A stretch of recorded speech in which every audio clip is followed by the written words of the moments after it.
Ni nduru za kusikitisha ambazo zilitamba katika eneo la Agr Kisii Central katika eneo bunge la Kitutu Chache Kusini baada ya mwili wa mwanamke mmoja mwenye miaka 55 kupatikana katika shamba la nyasi.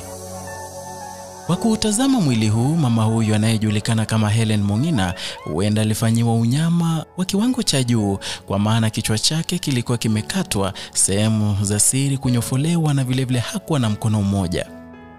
Kulingana na Francis Angwenyi ambaye ni mume wa mwenda zake, Helen alionekana nyumbani siku ya Jumatatu na kisha hakuonekana tena.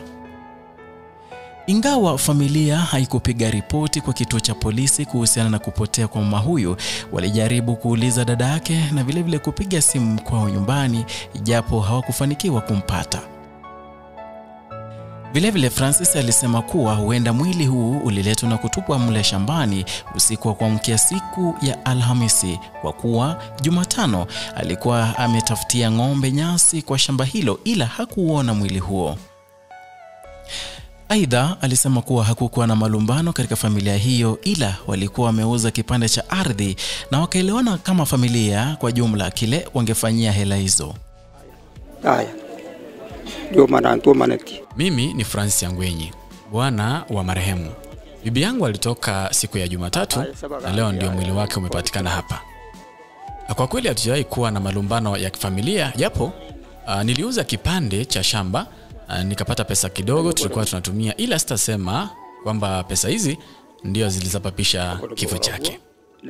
Mwili huu ni kama uliletwa na kutupwa hapa usiku wa kuamkia leo, kwa sababu jana mimi mwenyewe nilikuwa nakata nyasi humu ndani na sikuona huu mwili. Na sijaona kichwa cha bibi yangu, ila nilipomwangalia nilijua tu ni yeye.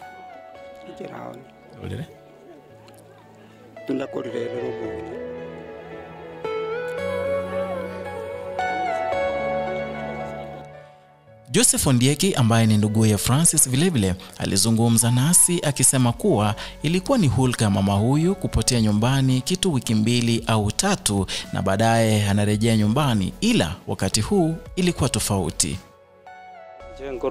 Joseph Mariaka Ondieki.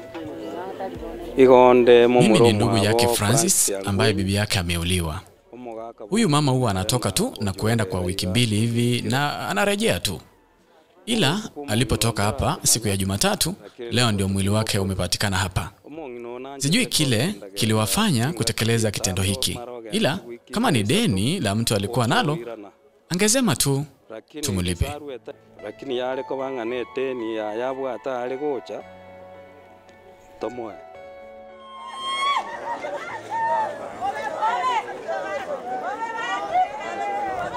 Wakazi wa eneo hili waligotoshwa na taarifa ya tanzia baada ya mama huyu kupatikana kwenye nyasi akiwa ameuliwa, hana kichwa na vilevile sehemu zake za siri zikiwa zimenyofolewa. Wengi wamezungumza wakisema kwamba hawajui haswa kile ambacho kilipelekea mama huyu kuuliwa, na wengine kukisia kwamba huenda mwili wa mwenda zake ulibebwa na kuletwa hapa na kuingizwa pengine usiku wa kuamkia siku hii ya leo. Edwin Mokaya, Agr Kisii.